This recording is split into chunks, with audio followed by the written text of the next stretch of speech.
আপনি কি এই মুহূর্তে জীবনের এমন একটা পর্যায়ে দাঁড়িয়ে আছেন যেখানে মনে হচ্ছে সব শেষ?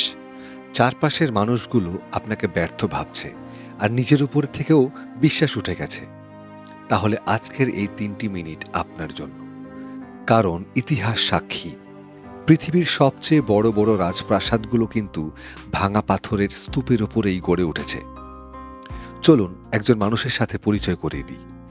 বয়স যখন ২১, তখন ব্যবসায় চরমভাবে ব্যর্থ হলেন। ২২ বছর বয়সে রাজনীতিতে এসে নির্বাচনে হারলেন।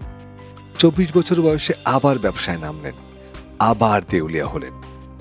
২৬ বছর বয়সে তার জীবনের সবচেয়ে প্রিয় মানুষটি, তার বাগদত্তা, মারা গেলেন।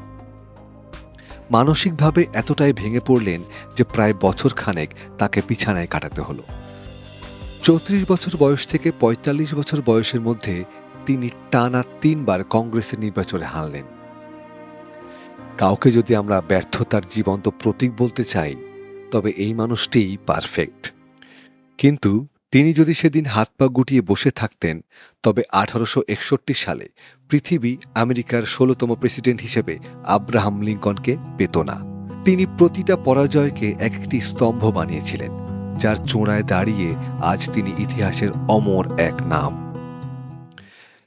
এবার আমাদের সময়ের এক নারীর গল্প শুনুন। মাত্র কয়েক বছরের ব্যবধানে তার মা মারা যান, বৈবাহিক জীবন ভেঙে চুরমার হয়ে যায়। কোলের ছোট সন্তানকে নিয়ে তিনি হয়ে পড়েন গৃহহীন। মাথার ওপর ছাদ নেই, পকেটে খাবার কেনার টাকা নেই। তীব্র ডিপ্রেশনে ভোগে তিনি আত্মহত্যার সিদ্ধান্ত পর্যন্ত নিয়েছিলেন। নিজের জীবনের এই নিকষ অন্ধকারকে তিনি একটা ভাঙা টাইপরাইটারে ফুটিয়ে তুলতে শুরু করলেন। ১২টি নামী প্রকাশনী তার সেই পাণ্ডুলিপি সরাসরি প্রত্যাখ্যান করেছিলেন।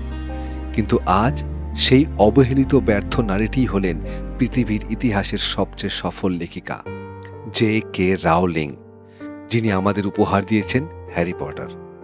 তিনি প্রমাণ করেছেন, আপনি যখন একদম মাটির নিচে মিশে যাবেন, তখন সেখান থেকে শুধু একটাই রাস্তা খোলা থাকে, আর তা হলো উপরে ওঠার রাস্তা। প্রকৃতির বুকেও কিন্তু এমন এক স্তম্ভ তৈরির গল্প লুকিয়ে আছে।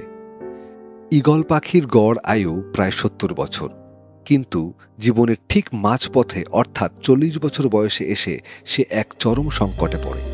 তার ঠোঁটটা এত লম্বা আর বাঁকা হয়ে যায় যে সে আর শিকার করতে পারে না। ডানার পালকগুলো ভারী হয়ে বুকের সাথে লেপ্টে যায়, ফলে সে আর আকাশে উঠতে পারে না। তখন ঈগলের সামনে কেবল দুটি পথ খোলা থাকে, হয় ক্ষুধায় তিল তিল করে মরে যাওয়া, না হয় এক তীব্র যন্ত্রণাদায়ক পরিবর্তনের মধ্য দিয়ে যাওয়া। ঈগল দ্বিতীয় পথটি বেছে নেয়। সে উড়ে চলে যায় এক পাহাড়ের চূড়ায়।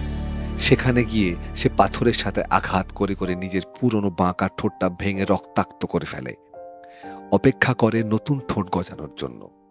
নতুন ঠোঁট গজানোর পর সেই ঠোঁট দিয়ে সে নিজের পায়ের নখগুলো একটা একটা করে উপড়ে ফেলে। সবশেষে নিজের ভারী ডানাগুলোর পালক ছিঁড়ে রক্তাক্ত হয়ে যায়। দীর্ঘ ৫টি মাস এই নরক যন্ত্রণা সহ্য করার পর ঈগল পায় এক নতুন জন্ম। সে আবার ডানা মেলে আকাশের বুকে আগামী ৩০ বছরের জন্য। এই তীব্র কষ্টটা যদি সে সহ্য না করত, তবে পাহাড়ের চূড়ায় তার রাজত্ব চিরতরে শেষ হয়ে যেত। আপনার জীবনটাও এখন হয়তো সেই ৪০ বছর বয়সের ঈগলের মতো রক্তাক্ত। চারপাশের মানুষ আপনাকে ভাঙা ফুলদানি ভাবছে, কিন্তু মনে রাখবেন, এই ভাঙা দশাটা আপনার শেষ নয়, এটা আপনার নতুন করে ডানা মেলার প্রস্তুতি। নিজের ভেতরের ঈগলটাকে মরতে দেবেন না। কষ্ট হচ্ছে, হোক। রক্ত ঝরছে, ঝরুক। এই পাহাড় ধসে পড়ার মতো পরিস্থিতি থেকেই আমরা এক নতুন স্তম্ভ তৈরি করব। আপনি কি আপনার জীবনের এই কঠিন পরিস্থিতি পার করে আবার ওড়ার জন্য প্রস্তুত? কমেন্টে আজ বুক ফুলিয়ে বলুন, আমি হার মানব না। আবার শুরু হোক পথ চলা। আমি আছি আপনার সাথে, স্বপ্ন সারথী।